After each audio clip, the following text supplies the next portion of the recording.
A mund ta imagjinoni momentin kur një familje përçar nga xhelozi dhe sekretet e errta zbulojnë se jo një, jo dy, por 3 gra janë shtatzëna në të njëjtën kohë? Por kjo nuk është historia e zakonshme.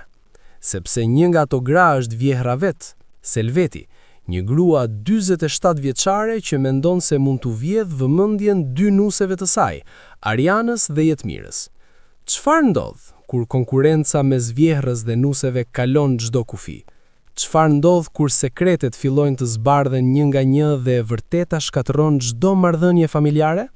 Para se të vazhdojmë me këtë histori të pabesueshme, dua të di mendimin tuaj. A është normale që një vjehër të konkurojë me nuset e saj për vëmendje? A mendoni se Selveti e ka gabim apo nuset janë ato që e kanë provokuar? Shkruani mendimin tuaj në komente tani, sepse kjo histori do t'ju lër pa fjalë. Selveti qëndronte pranë dritares së dhomës së saj, duke vështruar kopshtin e gjelbër që shtrihet përpara shtëpisë. Duart i kishte të kryqëzuara në kraharor dhe fytyra e saj kishte atë shprehje të ashpër që e karakterizonte gjithnjë kur diçka nuk shkonte sipas dëshirës së saj. Pastaj, zëri i Arianës dhe Jetmirës dëgjohej nga kuzhina, të qeshura dhe biseda të lehta që i bënin nervat e Selvetit të tronditeshin si tela të shtrënguar. "Unë jam ajo që drejtoj këtë shtëpi", murmuriti Selveti me zë të ulët por plot tension. "Unë jam ajo që i çoj këtë nuse në këtë familje. Dhe tani? Tani ato mendonin se mund të më lënë anash?" Selveti ishte një grua e fortë, me karakter të ashpër dhe me një histori jete që e kishte formuar atë në atë që ishte sot. Kishte lindur dhe rritur në një fshat të vogël, ku tradita dhe respekti për të moshuarit ishin ligji pa shkruar. Kur u martua me Fatosin, bashkëshortin e saj, ajo erdhi në një familje të pasur dhe me emër të mirë, por jeta nuk ishte e lehtë. Vjehra e saj e trajtoi ashpër në vitet e para të martesës dhe Selveti betoi se kurrë nuk do t'i bënte nuseve të saj atë që i bën asaj. Por me kalimin e kohës, diçka ndryshoi. Kur djemtë e saj u rritën dhe sollën nusen e parë, Arianën, dhe më pas nusen e dytë, Jetmirën, Selveti filloi të ndjejë një lloj zilie të çuditshme. Vëmendja që i kushtohej nuseve nga familja, veçanërisht nga bashkëshorti i saj, e bëri atë të ndihej e pavlerësuar.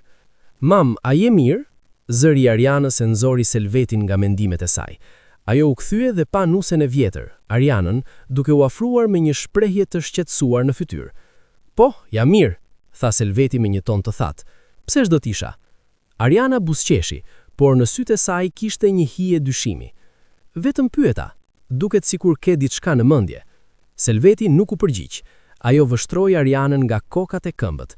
Ariana ishte një vajzë e bukur, me flokë të zinj të gjatë dhe sy kafe që shtrëndisnin. Kishte një butësi në personalitetin e saj që e bënte të dashur nga të gjithë, por Selveti e dinte mirë se ajo butësi ishte vetëm një maskë. Ariana ishte e zgjuar, e kujdesshme dhe e dinte mirë si të manipulonte situatat në favorin e saj. "Ku është Jetmira?" pyeti Selveti duke ndryshuar temën. "Është në kuzhinë, po përgatit drekën", tha Ariana. "A dëshiron të hash diçka të veçantë sot?" "Jo", tha Selveti shkurt, "por sigurohu që të jetë gati në kohë. Fatosi do të vijë shpejt nga puna."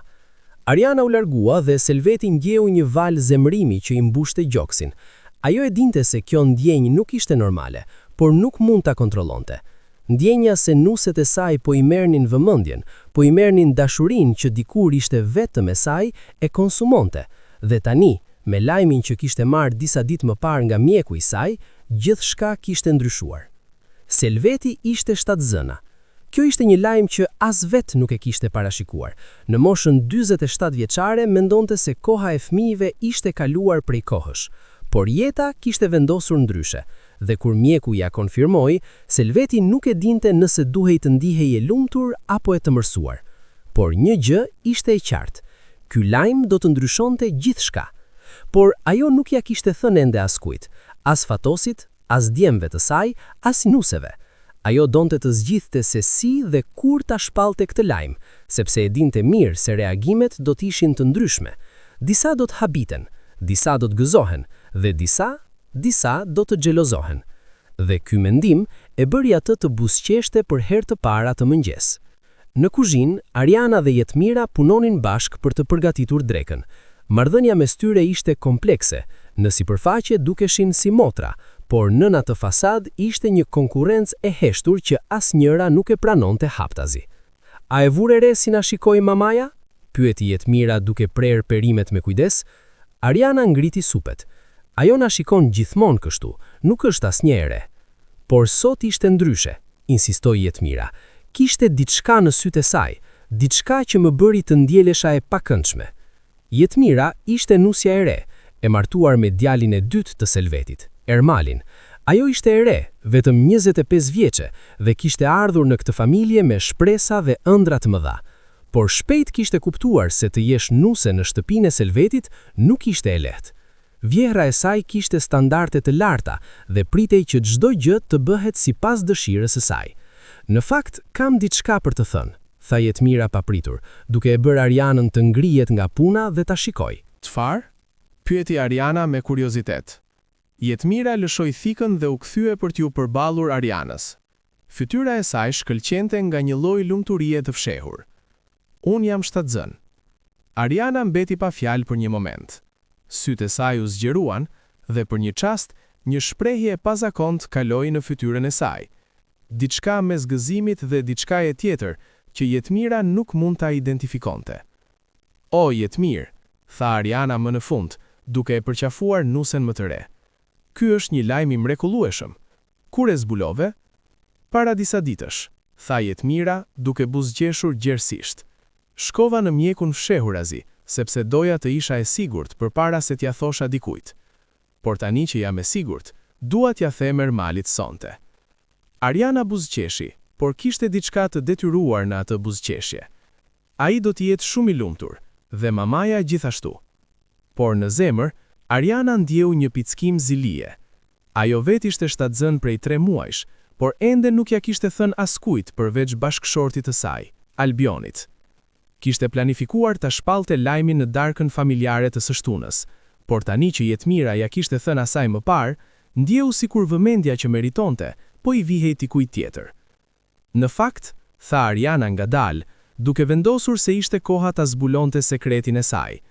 Unë gjithashtu kam një lajm. Jetmira e shikoi me kuriozitet. Çfarë lloj lajmi? Unë gjithashtu jam shtatzën. Heshtja që pasoi ishte e pabesueshme.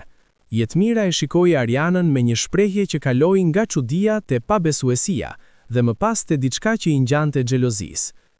Ti je shtatzën? Pyeti ajo ngadalë. Po, tha Ariana duke mundur të mbante një ton neutral. Prej 3 muajsh.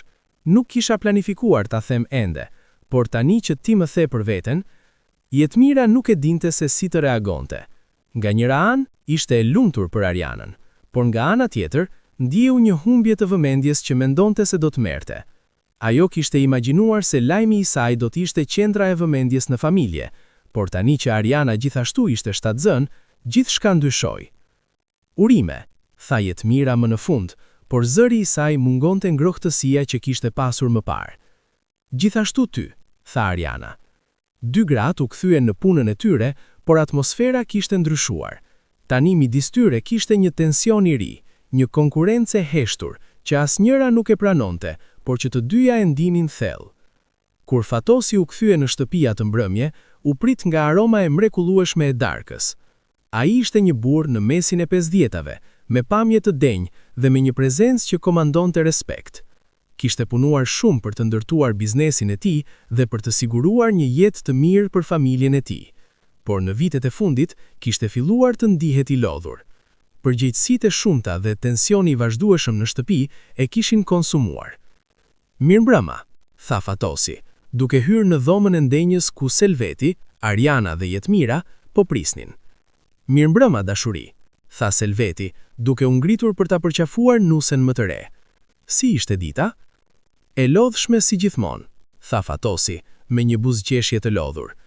Por erdha në shtëpi, dhe kjo është gjëja më e rëndësishme. Djemtë e Fatosit, Albioni dhe Ermali, arritën pak më vonë. Albioni ishte djali i parë, një burr i qetë dhe i arsyeshëm, që punonte në biznesin e familjes. Ermali ishte më i riu, më impulsiv dhe më i pavarur, që kishte zgjedhur të ndjek karrierën e tij si arkitekt. Darka filloi në një atmosferë relativisht të qetë. Të gjithë ishin ulur rreth tryezës dhe për një moment dukej sikur gjithçka ishte normale. Por Selveti e dinte se kjo qetësi nuk do të zgjaste. Kam një lajm, tha Jetmira papritur, duke thyer heshtjen. Të gjithë u kthyen për ta shikuar.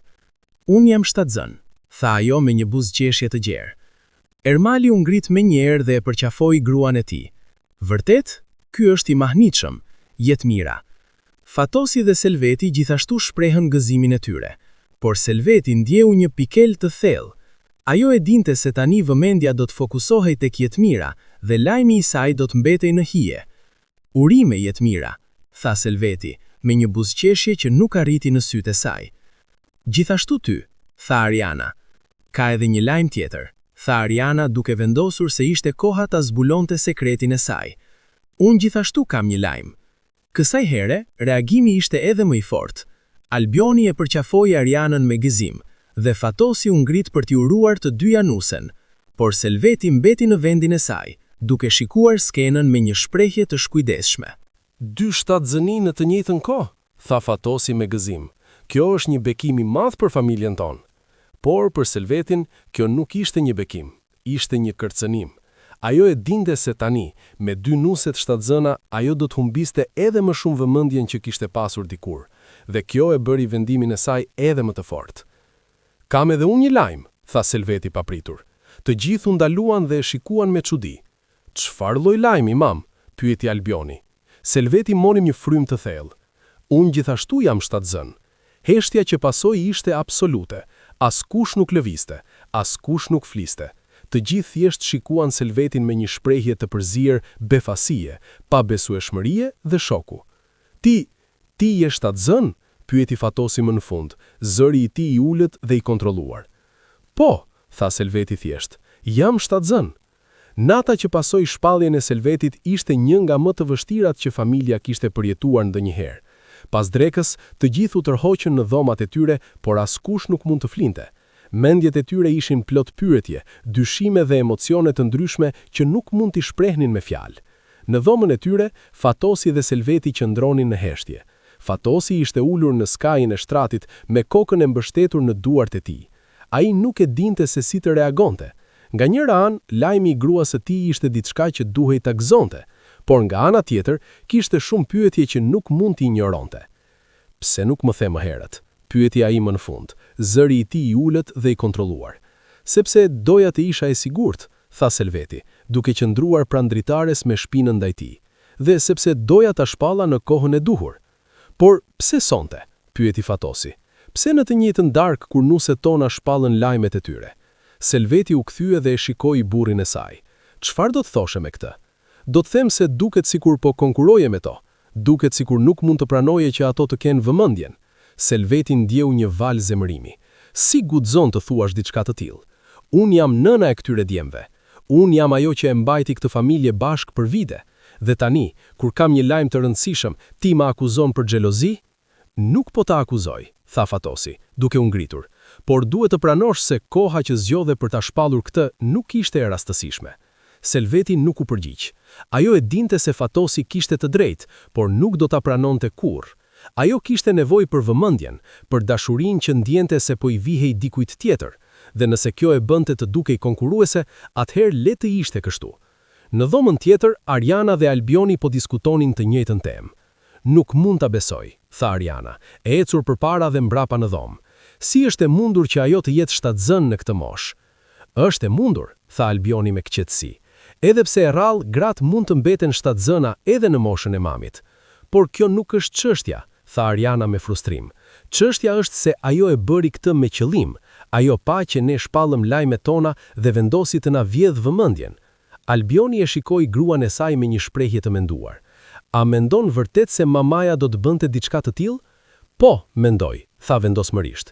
E njoh atë, e njoh se si funksionon mendja e saj. Ajo nuk mund të pranojë që dikush tjetër të jetë në qendër të vëmendjes. Albioni u ngrit dhe e mbështolli gruan e saj me krah. Le t'japim pak kohë. Kjo është një situatë e re për të gjithë ne. Duhet të jemi të durueshëm dhe të kuptojmë njëri tjetrin. Por Ariana nuk ishte e bindur.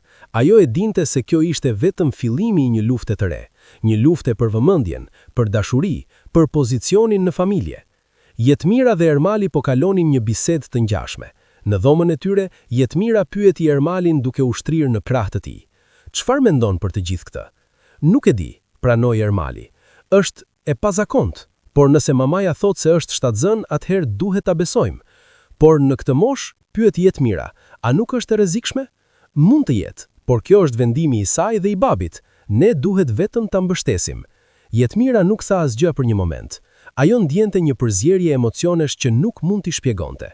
Nga njëra anë ishte e lumtur për vjerën e saj, por nga ana tjetër ndjente sikur lajmi i saj, që duhet të ishte momenti më i lumtur i jetës së saj, ishte zbehtuar nga ky zbulim i papritur. Mendon se do të jetë ndryshe tani? Pyeti Jetmira. Çfarë do të thosh me këtë? Të gjitha, marrëdhënia jon me maman, marrëdhënia mes nesh dhe Arianës, të gjitha do të ndryshojnë. Ermali e puthi në ball. Le të shohim çfarë sjell e ardhmja. Por pavarësisht nga ajo që ndodh, ne jemi bashk, dhe kjo është gjëja më e rëndësishme. Ditët që pasuan ishin plot tension. Atmosfera në shtëpi ishte e rëndë, dhe çdo bisedë dukej sikur mund të shpërthente në një konflikt. Selveti e gëzonte vëmendjen që po merrte, por në të njëjtën kohë ndjente një izolim të ri. Nuset e saj po flinin në rrëll me të, dhe kur flisnin, biseda ishte e ftohtë dhe e detyruar. Ariana dhe Jetmira nga ana tjetër filluan të formonin një aleancë të vogël. Edhe pse ndërmjet tyre kishte tension, të dyja e kuptonin se kishin një armik të përbashkët, Selvetin. Ato filluan të takohen fshehurazi, të diskutonin për situatën dhe të planifikonin se si të mbronin pozicionet e tyre në familje. Ajo po e bën këtë me qëllim, tha Ariana gjatë një prej këtyre takimeve të fshehta. Po përpiqet të na bëjë të ndjehemi të pavëmendshme. Por çfarë mund të bëjmë? Pyeti Jetmira. Ajo është vjehra jon, ne nuk mund ta sfidojmë hapur. Jo, por mund të jemi të zgjuara, tha Ariana me një shprehje të mprehtë. Mund ta bëjmë të kuptojë se ne nuk do të tërhiqemi pa luftuar. Një mëngjes, Selveti vendosi të shkonte në mjekun për kontrollin e parë të shtatzanisë. Ajo i kërkoi Fatosit që ta shoqëronte, por ai ishte i zënë me punë. Kështu, ajo shkoi vetëm, duke ndjekur një ndjenjë të izolimit që po rritej çdo ditë më shumë. Në klinik, mjeku e priti me një buzëqeshje profesionale. Mirdita, zonjë Selveti, tha ai. Si po ndiheni? Mirë, tha Selveti shkurt. Mjeku filloi të bëj kontrollet e nevojshme. Ai mati presionin e gjakut, bëri ultraza dhe mori disa analiza të gjakut. Gjithçka duket mirë për momentin, tha mjeku, por duhet jeni të kujdesshëm. Në moshën tuaj, shtatzënia mund të sjellë disa rreziqe. Do duhet të bëni kontrolle të rregullta dhe të ndiqni të gjitha rekomandimet e mia. Selveti dëgjoi, por mendja e saj ishte diku tjetër. Ajo mendonte për nuset, për familjen, për luftën e fshehtë që po zhvillohej në shtëpi. A ka mundësi për komplikime? Pyeti ajo. Gjithmonë ka mundësi, tha mjeku me sinqeritet, por nëse i ndiqni rekomandimet dhe mbani kujdes për shëndetin tuaj, shanset janë që gjithçka të shkojë mirë. Selveti doli nga klinika me një ndjenjë të përzier. Nga njëra anë ishte e lehtësuar që gjithçka dukej mirë, por nga ana tjetër, fjalët e mjekut për rreziqet e mundshme e kishin shqetësuar më shumë se sa donte të pranonte. Kur u kthye në shtëpi, gjeti Arianën dhe Jetmirën në kuzhinë, duke përgatitur drekën. Të dyja ndaluan së punuari kur e pan të hynte. Si shkoi? Pyeti Ariana me një ton që duke i interesuar, por që Selveti ndjeu si false. Mirë, tha Selveti shkurt. Mjeku tha se gjithçka duket mirë. Kjo është e mirë, tha Jetmira. Por Selveti nuk ishte e bindur.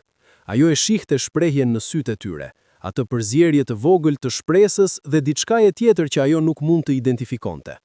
A ishin ato duke shpresuar për komplikime?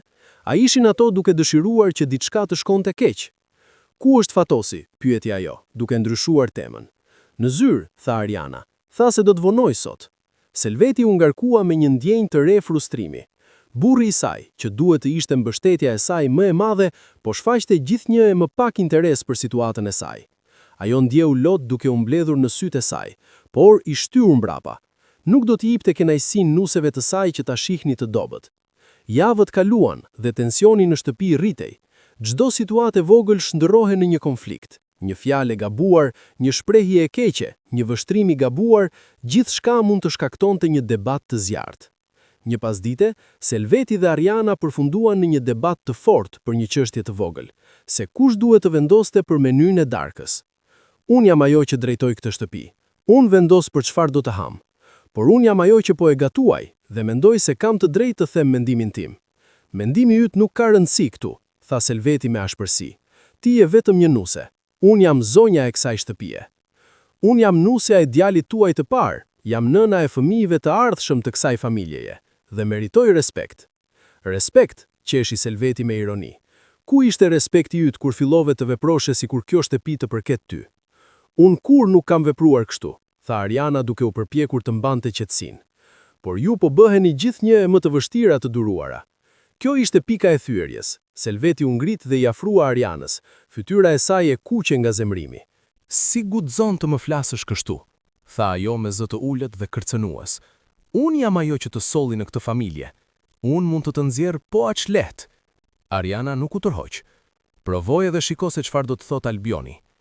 Në atë moment, Jetmira hyri në dhomë dhe pa skenën. Ajo duke e tronditur nga intensiteti i konfliktit. Çfarë po ndodh këtu? Pyeti ajo me zë të lëkundur. Asgjë që të interesoj ty, tha Selveti, duke u kthyer nga Jetmira me të njëjtin ashpërsi. Ktheu në punët e tua. Jetmira nuk lëvizi. Nëse ka një problem, duhet ta zgjidhim bashkë. Ne jemi një familje. Familje, qeshi Selveti në pahir. Ju nuk e dini as se çfarë do të thotë fjala familje. Ju jeni vetëm dy vajza që erdhët këtu duke kërkuar një jetë të mirë, por kjo nuk do të thotë se keni të drejtë të më flisni mua kështu. Ne nuk po ju flasim keq, tha Ariana me qetësi të detyruar, por ju po na trajtoni sikur të jeni armiqt tuaj. Sepse ju jeni, tha Selveti panguruar. Ju jeni ato që po përpiqeni të më zëvendësoni, por unë nuk do ta lejoj këtë. Pas konfliktit të fortë, Ariana vendosi të bisedojë me Albionin. Ajo nuk mund ta mbante më brenda. Tensioni, xhelozia dhe ashpërsia e Selvetit po e konsumonin dhe kishte nevojë për mbështetjen e burrit të saj. Nuk mund ta vazhdoj kështu, tha Ariana atë mbrëmje, duke qëndruar në dhomën e tyre. Lotët po i rrëdhonin faqet. Mamaja juaj po më bën jetën e pamundur. Çdo gjë që bëj është e gabuar. Çdo fjalë që them është e keqe. Nuk mund të marr frymë në këtë shtëpi. Albioni e shikoi gruan e tij me një shqetësim të thellë. Ai e dinte se situata ishte e vështirë, por nuk e kishte kuptuar sa e keq e kishte bërë. Më vjen keq që po kalon nëpër këtë, tha ai duke e përqafuar, por duhet të kesh durim. Mamaja po kalon një periudhë të vështirë. Shtatzania në moshën e saj është e pakëndshme dhe mendoj se frika dhe pasiguria po e bëjnë të veprojë kështu. Por kjo nuk e justifikon sjelljen e saj, tha Ariana me frustrim. Ajo po na trajton sikur të jemi jo njerëz, sikur të jemi thjesht objekte që mund t'i manipulojë sipas dëshirës së saj. Albioni mori një frym të thellë. Do të bisedoj me të, do të mundohem ta bëj të kuptoj se si po ndikon sjellja e saj tek ti. Dhe nëse ajo nuk dëgjon, pyeti Ariana. Nëse ajo vazhdon të më trajtojë kështu, çfarë do të bëjmë? Albioni nuk kishte një përgjigje të lehtë. Ai e donte nënën e tij, por gjithashtu e donte gruan e tij, dhe të ishte në mes të tyre ishte një pozicion që nuk e kishte zgjedhur kurrë, por në të cilin gjendej tani. Ditën tjetër, Albioni vendosi të bisedojë me Selvetin. E gjeti në dhomën e saj, duke qëndisur një fund që kishte filluar vite më parë, por kurrë nuk e kishte përfunduar. "Mam, mund të bisedojmë?" pyeti ai duke hyrë në dhomë. Selveti ngritu syt nga puna. "Çfarë dëshiron?" Albioni u ul pranë saj. "Dua të bisedojmë për Arianën dhe për situatën tonë." Selveti ngriu. "Çfarë ka për të diskutuar? Ariana është nusja jote. Ajo duhet të di vendin e saj." "Por ajo di vendin e saj. Ajo është gruaja ime dhe nëna e fëmijës tim të ardhshëm dhe meriton respekt." "Respekt?" qeshi Selveti me pahir. "Ajo flet për respekt, por ku është respekti i saj për mua? Unë jam nëna jote. Unë jam ajo që të rriti, që kujdeset për ty, që sakrifikoi gjithçka për ty. Dhe tani ti vjen këtu dhe më kërkon të respektosh një vajzë që erdhi në jetën tonë vetëm pak vite më parë." "Nuk po të kërkoj të zgjedhësh mes nesh," tha Albioni me vendosmëri, "por po të kërkoj të jesh më e drejtë. Ariana nuk është armiqja jote. Ajo është pjesë e familjes son tani." Selveti qeshi me hidhërim. "Familje, sa bukur tingëllon kjo fjalë, por realiteti është se familja po shpërbëhet dhe ti, në vend që të më mbështesësh mua, po zgjedh të qëndrosh në anën e saj." "Nuk jam në anën e askujt," tha Albioni duke u përpjekur të mbante qetësinë, "por jam duke u përpjekur të ruaj paqen në këtë shtëpi. Por nëse ti vazhdon të veprosh kështu, frika është se situata do të përkeqësohet." Selveti kthye nga puna e saj dhe nuk foli më. Albioni dëgjoi heshtim si një përgjigje. Nëna e tij nuk ishte e gatshme të ndryshonte. Në të njëjtën kohë, Jetmia po kalonte një moment të vështirë. Shtatzania e saj po ecte mirë, por tensioni në shtëpi po e ndikonte në shëndetin mendon. Ajo ndjente një presion të përcditshëm, një ndjesi se duhet të jetë perfekte, se duhet të pëlqejë Selvetit, se duhet të mos bëj asnjë gabim. Një pasdite, ndërsa po rushonte në dhomën e saj, ndjeu një dhimbje të fortë në bark. Dhimbja erdhi pa pritur dhe ishte kaq intensive sa e bëri të ulëriste. Ermali që ishte në dhomën gatiq, dëgjoi dhe vrapoi pranë saj. "Çfarë ndodhi?" pyeti ai me panik. "Nuk e di," tha Jetmira, duke mbajtur barkun. "Dhemb shumë." Ermali e ndihmoi gruan e tij të shtrihej në shtrat dhe menjëherë telefonoi mjekun. Brenda minutash, mjeku u konsultua me telefon dhe i kërkoi Ermalit që ta çonte Jetmirën në spital për kontrolle. Në spital, mjekët bën kontrollet e nevojshme dhe, për fat mirë, zbuluan se fëmia ishte i sigurt. Por ata paralajmëruan Jetmirën se stresi dhe tensioni mund të kenë pasoja negative në shtatzaninë e saj. "Duhet të qëndroni të qetë," tha mjekja me shqetësim. "Stresi nuk është i mirë për ju apo për fëmijën. A ka diçka që po ju shqetëson?" Jetmira nuk dinte çfarë të thoshte. Si mund t'i shpjegonte mjekes se po jetonte në një shtëpi plot tension dhe konflikt? Si mund t'i thoshte se vjera e saj po e bënte jetën e saj të pamundur? "Jo," gënjej ajo. "Gjithçka është mirë." Por mjekja nuk ishte e bindur. "Nëse ka diçka që ju shqetëson, duhet ta adresoni. Shëndeti juaj dhe i fëmijës është prioriteti më i madh." Kur Jetmira dhe Ermali u kthye në shtëpi, Selveti po priste në dhomën e ndenjës. Ajo duke i shqetësuar, por kishte edhe diçka tjetër në shprehjen e saj. Një ndjenjë faji që nuk e kishte pritur. "Si je?" pyeti Selveti kur Jetmira hyri. "Mirë," tha Jetmira shkurt. "Mjekët thanë se gjithçka është në rregull." Selveti duke i lehtësuar, por pastaj shtoi. "Duhet kesh më shumë kujdes. Nuk mund ta rrezikosh shëndetin e fëmijës." Jetmira ndjeu një val zemërimi. "E di që duhet kem kujdes, por nuk është e lehtë kur po jetoj në një ambient kaq stresor." Selveti ngriu. "Çfarë do të thuash me këtë?" "Do të them se tensioni në këtë shtëpi po më ndikon," tha Jetmira me guxim të ri. "Do të them se konfliktet dhe ashpërsia po më bëjnë të ndihem e pasigurt dhe e friksuar. Dhe mjekët thanë se kjo mund të dëmtojë fëmijën tim." Selveti duke e goditur nga fjalët e Jetmirës. Për një moment, një shprehje dhimbje e kaloi në fytyrën e saj. Por pastaj, ajo e mbuloi shpejt me një maskë të ftohtë. "Nëse nuk mund ta durosh stresin, atëherë ndoshta nuk je e fortë sa duhet për këtë familje," tha ajo me ashpërsi. "Mam," tha Ermali me tronditje. "Si mund të thuash diçka të tillë?" Por Selveti u kthye dhe u largua, duke i lënë të gjithë në heshtje. Atë mbrëmje, pas një darke të heshtur dhe të pakëndshme, Ariana me Jetmira u takuan sërish në fshehtësi. "Nuk mund ta vazhdoj më," tha Jetmira me lot në sy. "Sot isha në spital. Mjekët thanë se stresi mund të dëmtojë fëmijën tim. Por si mund të jem e qetë kur po jetoj në këtë situatë?" Ariana e përqafoi Jetmirën. "E di, edhe unë po vuaj, por duhet të jemi të forta. Duhet të gjejmë një mënyrë për të mbrojtur veten dhe fëmijët tanë." "Por çfarë mund të bëjmë?" pyeti Jetmira. "Ajo është vjerra jon, ka pushtet mbi ne." "Jo, nëse ne qëndrojmë bashk," tha Ariana me vendosmëri. "Nëse ne bashkohemi dhe i qëndrojmë pranë njëra tjetrës, ajo nuk mund të na dominojë më." Jetmira e shikoi Arianën me një përzierje hope dhe dyshimi. "A mendon se do të funksionojë?" "Duhet të funksionojë, sepse nuk kemi alternativë tjetër." Javët që pasuan ishin një periudhë luftës së heshtur. Selveti, Ariana dhe Jetmira jetonin në të njëjtën shtëpi, po nuk flisnin mes tyre më shumë se sa ishte thjesht e nevojshme. Çdo intervenim ishte i ftohtë, i shkurtër dhe i mbufur me tension të fshehur. Fatosi dhe djemtë e tij po e përpiqeshin të mbanin paqen, por ishte gjithnjë më e vështirë. Çdo ditë solli një incident të ri, një konflikt të vogël që rrezikonte të shpërthente në diçka më të madhe. Një mëngjes, Selveti vendosi të shkonte në treg për të blerë disa gjëra të nevojshme për shtëpinë. Por kur u kthye zbulai se Ariana dhe Jetmira tashmë kishin blerë gjithçka që kishte nevojë. "Pse e bët këtë?" pyeti ajo me zë të lartë. "Menduam se do të ishte më mirë të merrnim ne përsipër," tha Ariana me qetësi. "Ju jeni 7 zëna dhe duhet pushoni." "Unë nuk kam nevojë për pushim," tha Selveti me ashpërsi.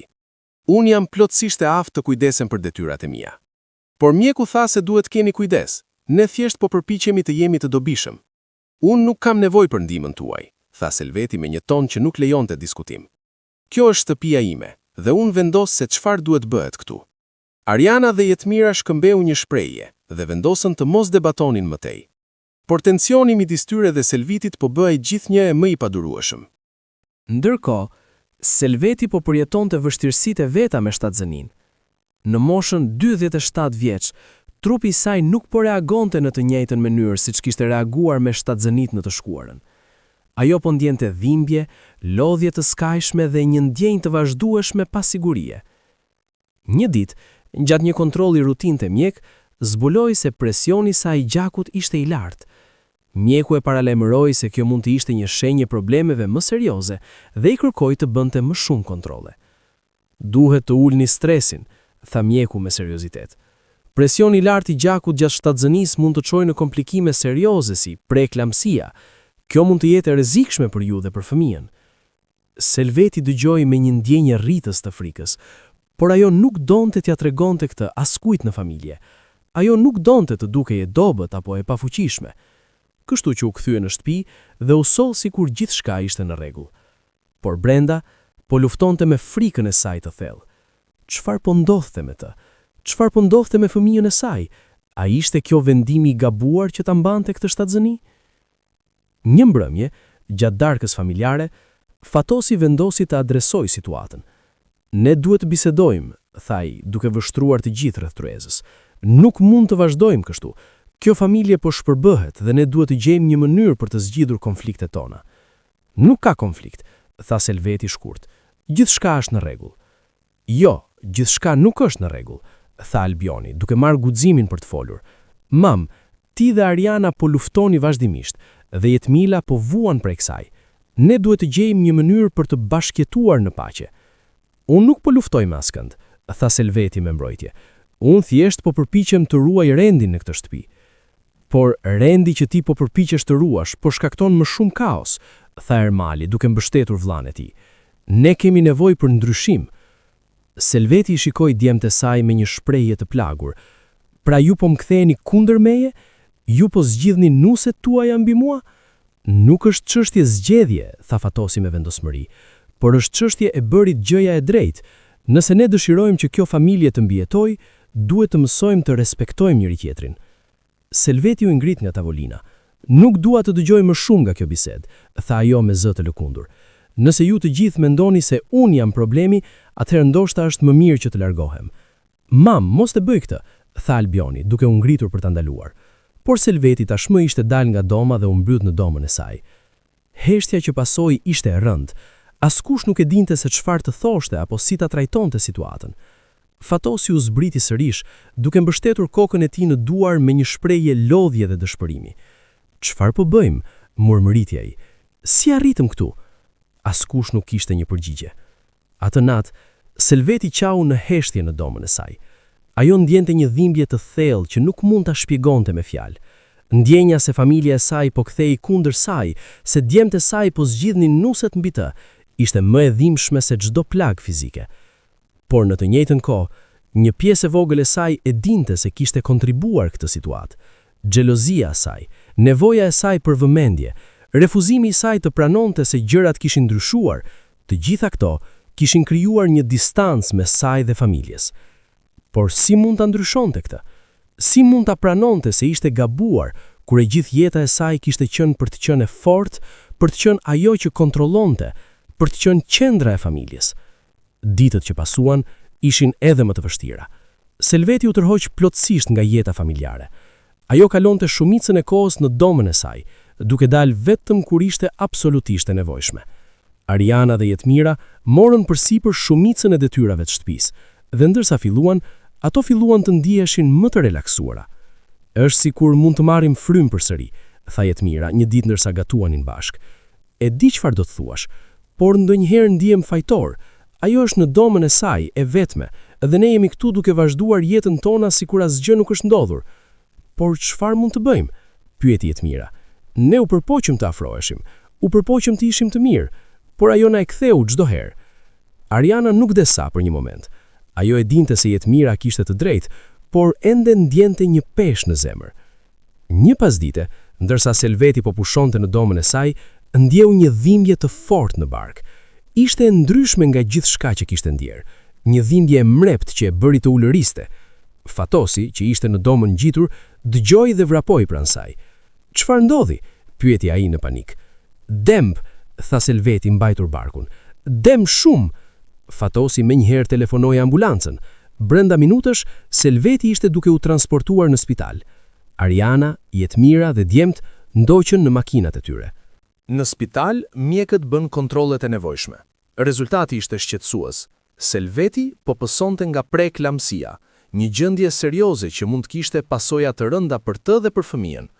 Duhet ta mbajmë këtu për monitorim, tha mjekja me seriozitet.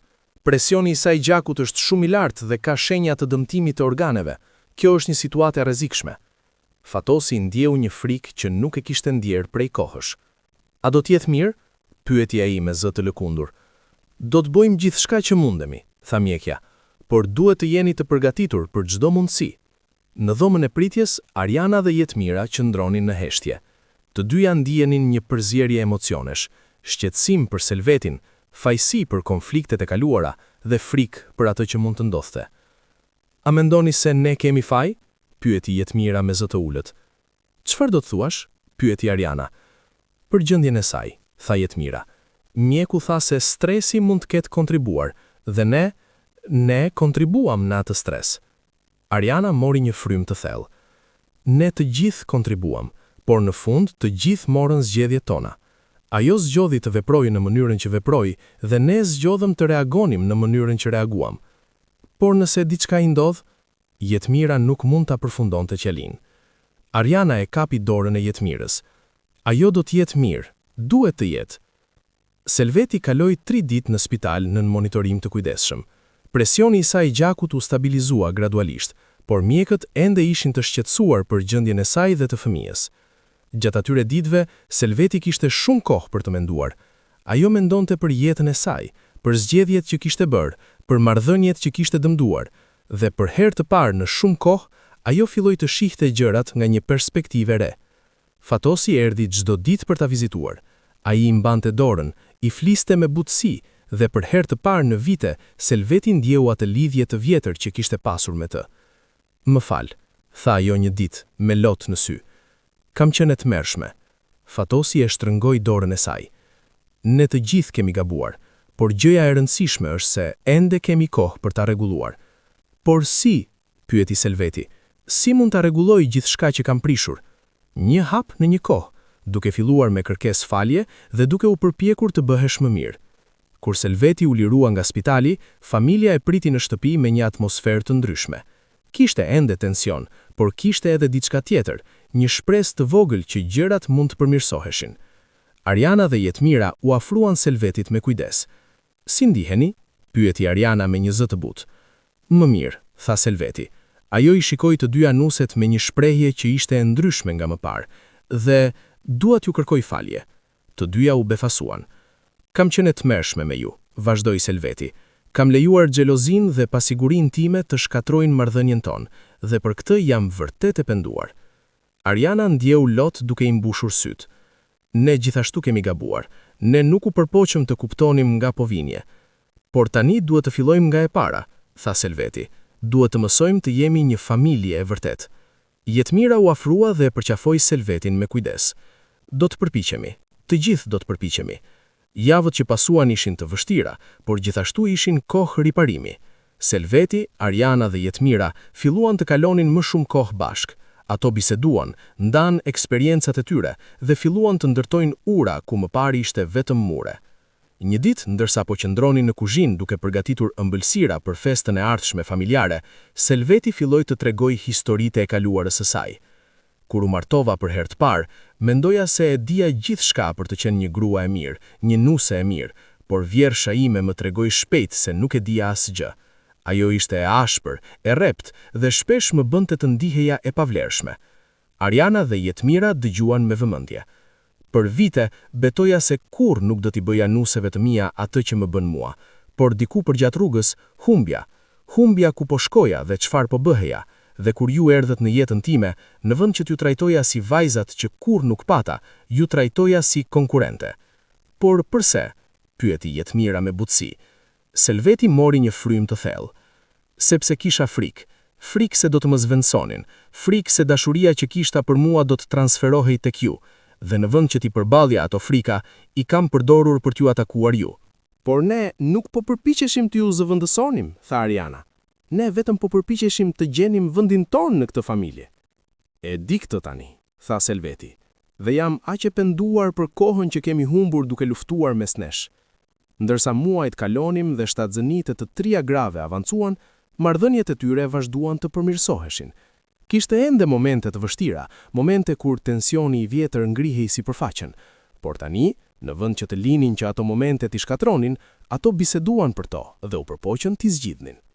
Një ditë, Selveti pati një tjetër vizitë në mjek. Kësaj here, lajmet nuk ishin të mira. Mjeku zbuloi se fëmia i saj nuk po rritej në ritmin që duhej dhe kishte shenja që shtatzënia po bëhej gjithnjë e më e rrezikshme. Duhet të mendojmë për opsionet, tha mjeku me seriozitet. Nëse gjendja vazhdon të përkeqësohet, mund të duhet ta çojmë fëmijën më herët. Selveti ndjeu një frikë të thellë. Sa më herët? Varet nga si evolon situata, tha mjeku, por duhet të jeni të përgatitur që mund të ndodhë në çdo moment. Kur Selveti u kthye në shtëpi dhe ja tregoi familjes lajmin, të gjithë ishin të shqetësuar. Por kësaj here, në vend që të tërhiqej në vetvete, Selveti lejoi që familja ta mbështeste. Një natë, Ariana dhe Jetmira organizuan një darkë të veçantë për Selvetin. Ato gatuan të gjitha ushqimet e saj të preferuara dhe dekoruan dhomën e ndenjes me lule dhe qirinj. "Çfarë është kjo?" pyeti Selveti kur hyri dhe pa dekoracionet. "Është një fest falënderimi," tha Ariana me një buzëqeshje. "Një fest për ty, për atë që je dhe për gjithçka që ke bërë për këtë familje." Selveti ndjeu lot duke i rrjedhur faqet. "Unë nuk e meritoj këtë." "Po e meriton," tha Jetmira duke e përqafuar. "Ti na dhe një stupi, na dhe një familje, dhe tani ne duam t'i kthejmë atë dashuri." Ata kaluan mbrëmjen duke ngrënë, duke qeshur dhe duke ndarë histori. Për herë të parë në shumë muaj, Selveti ndjeu një paqe të vërtetë. Ajo ndjeu se vendi i saj në familje nuk ishte kërcënuar, por ishte i fortifikuar nga dashuria dhe respekti atyre rreth saj. Por paqja e re nuk zgjati shumë kohë. Një mëngjes, vetëm pak javë përpara datës së pritshme të lindjes së Selvetit, ajo u zgjua me një ndjenjë të çuditshme në trup. Diçka nuk ishte në rregull. Ajo u përpoq të çohej nga shtrati, por këmbët e saj nuk po mbaheshin. Koka e saj po sillej dhe shikimi i saj po bëhej turbullt. "Fatosi," thiri ajo me zë të dobët. "Fatosi, diçka nuk është në rregull." Fatosi u zgjua me një herë dhe pa gjendjen e gruas së tij. Pa humbur kohë, telefonoi ambulancën dhe brenda minutash Selveti ishte duke u transportuar në spital për herë të dytë. Në spital, mjekët zbuluan se gjendja e Selvetit ishte përkeqësuar dramatikisht. Preeklamsia e saj kishte evoluar në eklamsi, një gjendje edhe më e rrezikshme që mund të shkaktonte konvulzione dhe dëmtime të organeve. "Duhet të nxjerrim fëmijën tani," tha mjeku me urgjencë. "Nëse presim më shumë, mund të humbasim të dy, nënën dhe fëmijën." Fatosi ndjeu një frikë që nuk e kishte ndjer kurrë më parë. "Bëni çfarë të duhet," tha ai me zë të lëkundur. Ariana dhe Jetmira arritën në spital pak minuta më vonë, bashkë me Albionin dhe Ermalin. Të gjithë prisnin në dhomën e pritjes, duke u lutur për një rezultat të mirë. "Nuk kam besoj që po ndodh kjo," tha Jetmira, me duart e saj të dridhura. "Ajo do të jetë mirë," tha Ariana, duke u përpjekur të tingëllonte bindse. Por brenda, Ariana ndjente një frikë të madhe. Çfarë nëse diçka shkonte keq? Çfarë nëse humbiste Selvetin? Edhe pse marrëdhënia e tyre kishte qenë e vështirë, Ariana e kishte ardhur ta donte vjehrën e saj në një mënyrë të veçantë dhe ideja e humbjes së saj ishte e padurueshme. Orët kaluan ngadalë, çdo minutë ndjehej si një përjetësi. Më në fund, mjeku doli nga roma e operacionit. "Si është ajo?" pyeti Fatosi më njëherë. Mjeku mori një frym të thellë. "Operacioni shkoi mirë. Ne e nxorëm fëmijën me cezare, por gjendja e Selvetit është ende serioze. Ajo ka pasur dëmtime në mëlçi dhe veshka dhe do të duhet të qëndrojë në kujdes intensiv për disa ditë." "Dhe fëmia?" pyeti Albioni. "Fëmia është gjallë, por është shumë i vogël. Ai është në inkubator dhe do të duhet të qëndrojë në spital për disa javë, por me kujdes të përshtatshëm besojmë se do të mbijetojë." Familja ndjeu një përzierje lehtësimi dhe shqetësimi. Selveti dhe fëmia ishin gjallë, por të dy ishin në gjendje kritike. Ditët që pasuan ishin plot tension dhe emocion. Selveti qëndroi në kujdes intensiv, duke luftuar për jetën e saj. Fëmia, një djalë i vogël që familja e quajti Arian, luftonte gjithashtu në inkubator. Fatosi kaloi çdo moment të lirë në spital, duke qëndruar pranë Selvetit dhe Arianit. Ai nuk e lëshoi kurrë dorën e gruas së tij dhe foli me të edhe kur ajo nuk mund t'i përgjigjej. "Duhet të luftosh," i thoshte ai. "Duhet të kthehesh pranë nesh. Ariani ka nevojë për ty. Unë kam nevojë për ty. Familja ka nevojë për ty." Ariana dhe Jetmira gjithashtu vizitonin çdo ditë. Ato merrnin kujdes për Arianin, duke folur me të, duke kënduar për të dhe duke u lutur që ai të rritej i fortë dhe i shëndetshëm. Ai është kaq i vogël, tha Jetmira një ditë, duke shikuar Arianin në inkubator. Por di që është një luftëtar. Sikur nëna e tij, tha Ariana me një buzëqeshje të vogël. Pas një jave, Selveti më në fund u zgjua. Ajo ishte e dobët, e lodhur dhe në dhimbje, por ishte e gjallë. Gjëja e parë që pyeti ishte për fëmijën e saj. Ai është mirë, i tha Fatosi, duke e përqafuar me kujdes. Ai është një luftëtar i vogël, sikurse nëna e tij. Selveti qau nga lehtësimi.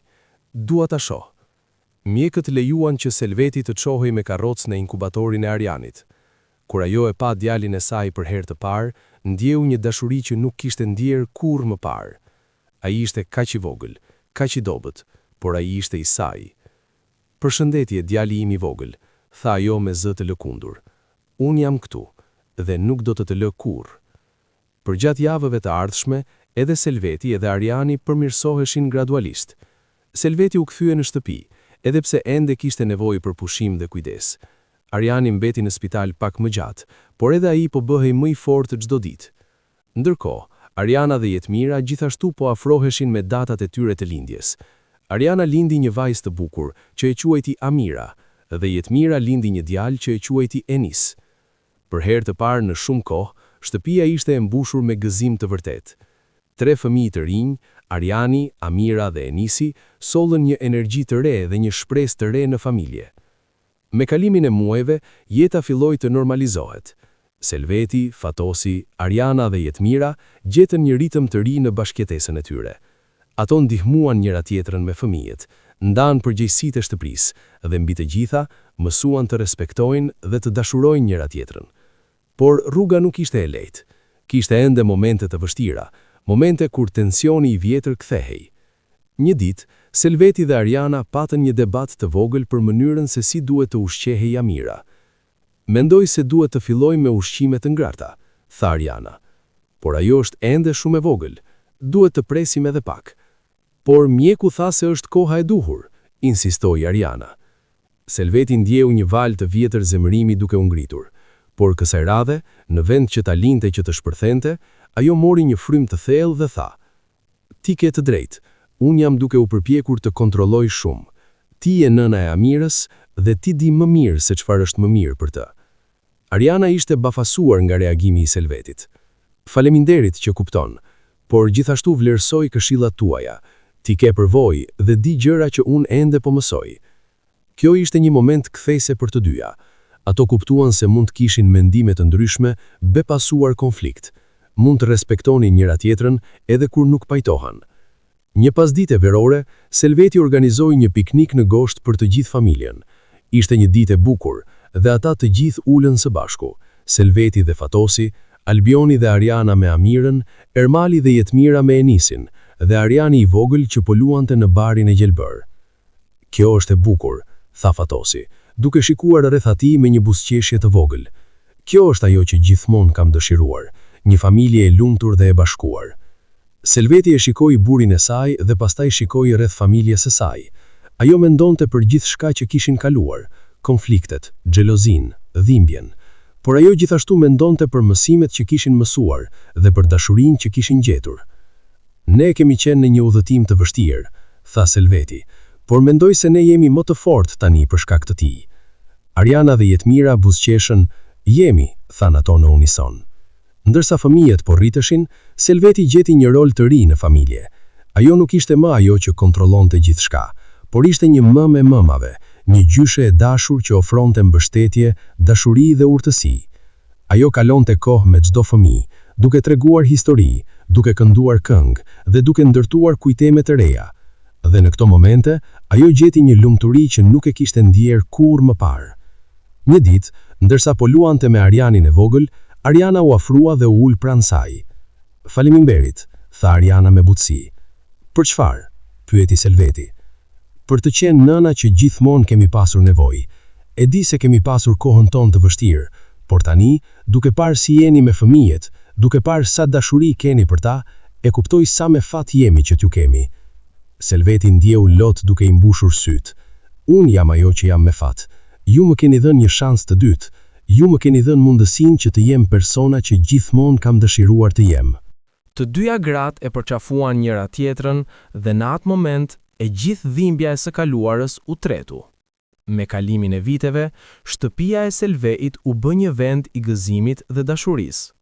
Konfliktet e së kaluarës u bën thjesht kujtesa, mësimet mësuara dhe ura të ndërtuara. Ariani, Amira dhe Enisi u rritën të shëndetshëm dhe të lumtur.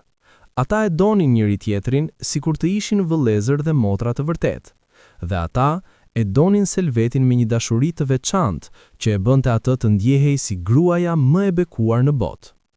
Një ditë, ndërsa fëmijët po loznin në kopsht, Selveti, Ariana dhe Jetmira qëndronin në verandë duke pirë çaj. Ndonjëherë mendoj për atë kohë kur gjithçka ishte kaq e vështirë, tha Jetmira. Duket sikur ishte në një jetë tjetër. Ishte në një jetë tjetër, tha Selveti me një buzëqeshje. Ne ishim njerëz të ndryshëm atëherë, por përvojat tona na formuan në ato që jemi tani. Dhe çfarë jemi tani? Pyeti Ariana me kuriozitet. Jemi një familje, tha Selveti thjesht. Një familje e vërtet, e ndërtuar mbi dashuri, respekt dhe mirëkuptim. Një mbrëmje, ndërsa I gjithë familja ishte mbledhur për darkë, Fatosi ngrit dhe mori një gotë. Dua të bëj një tost, tha ai, për këtë familje të mrekullueshme, për gruan time, Selvetin, që gjeti forcën për të ndryshuar dhe për të dashur, për nuset tona, Arianën dhe Jetmirën, që gjeti durimin për të falur dhe për të ndërtuar ura, dhe për fëmijët tanë, që na kujtojnë çdo ditë se çfarë është vërtet e rëndësishme në jetë. Të gjithë ngritën gotat e tyre. Për familjen, thanë ata në unison. Për familjen, përsëriti Selveti, duke shikuar rreth tryezës me një ndjenjë falënderimi të thellë. Me kalimin e kohës, historitë e konflikteve të tyre u bën legjenda në familje.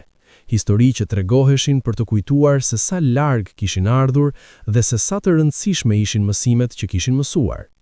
Ariani, Amira dhe Enisi u rritën duke dëgjuar këto histori, dhe ato I mësuan atyre vlera të rëndësishme, rëndësinë e faljes, forcën e dashurisë dhe vlerën e familjes. Një ditë, ndërsa Ariani ishte 10 vjeç, ai e pyeti Selvetin. Gjyshe, është e vërtet që ti dhe nëna ime keni luftuar dikur? Selveti buzëqeshi. Po, djali im, kemi luftuar shumë. Por pse? Pyeti Ariani me pafajsi. Sepse nuk kuptonim njëri tjetrin, sepse kishim frikë se do të humbasim diçka të rëndësishme. Por më vonë mësuam se kur ndajmë dashurinë, ajo nuk zvoglohet, ajo rritet. Ariani mendoi për këtë. Pra, ju mësuat ta doni njëri tjetrin. Po, djali im, dhe kjo është mësimi më I rëndësishëm që ka mësuar ndonjëherë në jetën time. Vitet vazhduan të kalojnë. Selveti u bë më e vjetër, por ajo kur nuk humbi dashurinë dhe gëzimin që kishte gjetur në familjen e saj. Ajo shihte niprit e saj duke u rritur, duke u martuar dhe përsjell fëmijët e tyre të vet. Dhe në çdo moment të rëndësishëm, ajo ishte atje, një prani e dashur që I kujtonte të gjithëve se familja është gjëja më e rëndësishme në jetë. Një mbrëmje, ndërsa I gjithë familja ishte mbledhur për darkë, Fatosi u ngrit dhe mori një gotë. Dua të bëj një tost, tha ai, për këtë familje të mrekullueshme, për gruan time, Selvetin, që gjeti forcën për të ndryshuar dhe për të dashur, për nuset tona, Arianën dhe Jetmirën, që gjeti durimin për të falur dhe për të ndërtuar ura, dhe për familjet tanë, që na kujtojnë çdo ditë se çfarë është vërtet e rëndësishme në jetë. Të gjithë ngritën gotat e tyre. Për familjen, thanë ata në unison. Për familjen, përsëriti Selveti, duke shikuar rreth tryezës me një ndjenjë falënderimi të thellë. Koha vazhdoi të rrjedh, dhe me të erdhi një paqe e re që askush nuk e kishte imagjinuar të ishte e mundur. Shtëpia që dikur ishte mbushur me tension dhe konflikt, tani ishte një vend refugji, një vend ku dashuria dhe mirëkuptimi mbizëtronin. Një ditë, kur Fatosi filloi të ndihet keq, ai kishte dhimbje në gjoks dhe vështirësi në frymëmarrje. Në fillim, ai u përpoq ta injoronte, por kur simptomat përkeqësoheshin, Selveti insistoi që të shkonte në mjek. Diagnoza ishte e rëndë. Fatosi kishte një blokadë serioze në zemër dhe kishte nevojë për një operacion urgjent. Sa I rrezikshëm është, pyeti Selveti, zëri i saj i mbushur me frikë. Çdo operacion në zemër ka rreziqe, tha mjeku me sinqeritet. Por pa këtë operacion, rreziku është edhe më i madh. Selveti ndjeu një frikë që nuk e kishte ndjer prej vitesh. Fatosi ishte shkëmbi i saj, partneri i saj, dashuria e jetës së saj. Ideja e humbjes së tij ishte e padurueshme. Operacioni u caktua për javën tjetër, dhe ato ditë ishin plot ankth për gjithë familjen. Të gjithë u mblodhen rreth Fatosit, duke i dhënë dashurinë dhe mbështetjen e tyre. Do t'jem mirë, i siguroi Fatosi familjen e tij. Kam shumë për t'jetuar ende. Kam nipra që duhen të rriten. Kam një brua që dua më shumë se gjithçka. Nuk do t'ju lë kaq lehtë. Por në zemrën e tij, edhe ai kishte frikë. Në natën para operacionit, Selveti dhe Fatosi qëndruan të zgjuar, duke biseduar për jetën e tyre bashk. A kujtohesh kur u martuam? Pyeti Selveti me një buzëqeshje nostalgji. Unë isha kaq e re dhe kaq e pafajshme. Mendoja se e dija gjithçka për jetën. Fatosi qeshi me butësi. Dhe unë mendoja se isha djaloshi më me fat në botë, dhe ende mendoj kështu. Kemi pasur një jetë të mrekullueshme, apo jo? Tha Selveti duke ja shtrënguar dorën. Po, kemi pasur, tha Fatosi. Nuk ka qenë perfekte. Kemi pasur sfidat tona, por në fund kemi pasur njëri tjetrin, dhe kjo është gjëja më e rëndësishme. Selveti hodhi lot. Kam nevojë që ti të kthehesh pranë meje. Kam nevojë për shumë vite të tjera me ty. Dhe do t'i kesh, premtoi Fatosi. Të premtoj. Dita e operacionit arriti. Familja e gjithë u mblodh në spital, duke pritur në dhomën e pritjes. Orët dukeshin të pafundme. Selveti kalonte përpara mbrapa, duke u lutur me zë të ulët. Ariana dhe Jetmira u përpoqën ta qetësonin, por edhe ato ishin plot shqetësim. Ai do t'jetë mirë, tha Ariana duke përqafuar Selvetin. Ai është i fortë. E di, por ende kam frikë. Çfarë po të humbas? Çfarë do të bëja pa të? Nuk do ta humbas, tha Jetmira me besim. Ai do të kthehet pranë nesh. Më në fund, pas orëve që dukeshin si përjetësi, mjeku doli nga dhoma e operacionit. Operacioni shkoi mirë, tha ai me një buzëqeshje. Fatosi është në rimëkëmje dhe duket premtues. Familja ndjeu një val lehtësimi që ishte thuajse pa barkollueshme. Selveti qau nga gëzimi duke falenderuar Zotin për këtë bekim. Kur Fatosi u zgjua nga anestezia, gjëja e parë që pa ishte fytyrën e Selvetit. Përshëndetje, tha ai me zë të dobët. Përshëndetje, tha Selveti, duke i rodhur lotët faqeve. Ti u ktheve pranë meje. Të premtova, apo jo? Tha Fatosi me një buzëqeshje të vogël. Ditët që pasuan, Fatosi u rimëkëmb gradualisht. Familja e kujdeste për të me dashurinë dhe devotshmërinë më të madhe. Dhe në këto momente, ai realizoi se sa me fat ishte. Pas rimëkëmbjes së Fatosit, jeta u kthye në normalitet, por kjo eksperiencë i ndryshoi të gjithë. Ajo i kujtoi se jeta është e shkurtër dhe e çmuar, dhe se çdo moment me ata që duam duhet të çmohet. Një pasdite, ndërsa po kalonte kohë me niprit e saj, Amira e pyeti: "Gjyshe, cilat janë gjërat më të rëndësishme në jetë?" Selveti mendoi për një moment. Gjërat më të rëndësishme në jetë janë dashuritë që ndajmë, miqësitë që ndërtojmë dhe familja që kemi. Gjithçka tjetër është sekondare. Por ti nuk mendonje gjithmonë kështu, apo jo? Pyeti Amira me kureshtëri të një fëmije të zgjuar. Selveti qeshi me butësi. Jo, nuk mendoja, por jeta më mësoi. Ajo më mësoi se xhelozia dhe frika vetëm sjellin dhimbje, por dashuria dhe falgjëria sjellin paqe. Vitet vazhduan të kalonin, dhe Selveti, Ariana dhe Jetmira u bën jo vetëm bashkëjetose, por miq të vërtet. Ato e mbështesnin njëra tjetrën për gjithë sfidën që jeta solli: sëmundje, humbje, gëzime dhe kuje.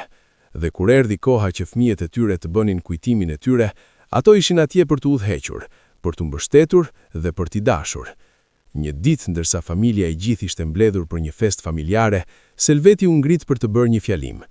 Dua t'ju falenderoj të gjithëve, filloi ajo. Falenderoj për dashurinë tuaj, për durimin tuaj dhe për falgjërjen tuaj. Jeta ime nuk ka qenë perfekte. Kam bërë gabime, kam lënduar njerëz që dua dhe kam luftuar me demonët e mi të vet.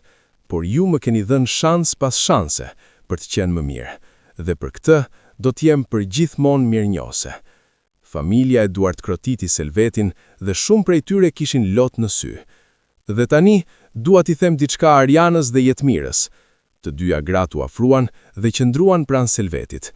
Kur ju erdhët për herë të parë në këtë familje, unë ju trajtova sikur armiq, por tani e kuptoj se ju ishit bekimet më të mëdha që kjo familje mund të merrte. Ju më keni mësuar çfarë do të thotë të dashurosh pa kushte, të falësh pa rezerva dhe të jesh pjesë e diçkaje më të madhe se vetja. Ju jeni jo vetëm nuset e mia, ju jeni vajzat e mia, dhe ju duam më shumë se sa mund të shpreh me fjalë. Ariana dhe Jetmira e përçakuan Selvetin dhe të treja qanin lot gëzimi. Ndërsa dielli po përëndonte atë mbrëmje dhe familja po gëzonte së bashku, Selveti shikoi rreth dhe realizoi se kishte gjetur atë që kishte kërkuar gjithë jetën, një vend ku përkiste, një vend ku dashurohej, një vend ku ishte e vlerësuar. Dhe në atë moment, ajo e kuptoi se e vërteta më e madhe e jetës. Dashuria nuk konkuron, ajo shumë fishon, dhe kur e ndajmë me zemër të hapur, ajo bëhet një forcë që mund të shndëroj jetën, të shëroj plagët dhe të ndërtoj ura ku dikur kishte vetëm mure. Shtëpia e Selvetit, që dikur ishte një fushë betejë, xhelozisë dhe konfliktit, tani ishte një strehë e dashurisë dhe paqes, dhe kjo ishte një bekim që askush nuk e kishte imagjinuar, por që të gjithë e çmonin me gjithë zemër. Vite më vonë, kur Selveti ishte në moshën e saj të vonë, ajo do të qëndronte në verandën e saj dhe do të shikonte mbi kopshtin ku nipërit dhe stërnipërit e saj po loznin. Ariana dhe Jetmira, tani gratë mesme të vjetra, do të ureshin pranë saj dhe të treja do të kujtonin për ditët e vjetra, ditët e luftrave, ditët e dhimbjes dhe më e rëndësishme, ditët e mësimit dhe rritjes. Nuk e ndroja asgjë, do të thoshte Selveti, edhe dhimbjen, edhe konfliktet, edhe luftën, sepse të gjitha na sollën këtu, në këtë vend të paqes dhe dashurisë. As ne, do të pajtohen Ariana dhe Jetmira, sepse përmes luftës son, ne gjetëm familjen tonë të vërtet. Dhe në heshtjen që do të pasonte, të treja gratë do të merrnin dorën e njëra tjetrës, një simbol i lidhjes që kishin ndërtuar, një lidhje e formuar jo nga gjaku, por nga dashuria, nga faljes dhe nga rritja e përbashkët. Kjo ishte trashëgimia e Selvetit, Arianës dhe Jetmirës, një trashëgimi që do të kalonte nga brez në brez, duke u kujtuar të gjithëve se dashuria është gjithmonë më e fortë se frika, dhe se kur nuk është vonë për të ndryshuar, për të dashuruar dhe për të ndërtuar diçka të bukur nga rrënjojat e së shkuarës. A ju preku kjo histori? Çfarë mendoni për udhëtimin e Selvetit, Arianës dhe Jetmirës? Shkruani mendimet tuaja në komente.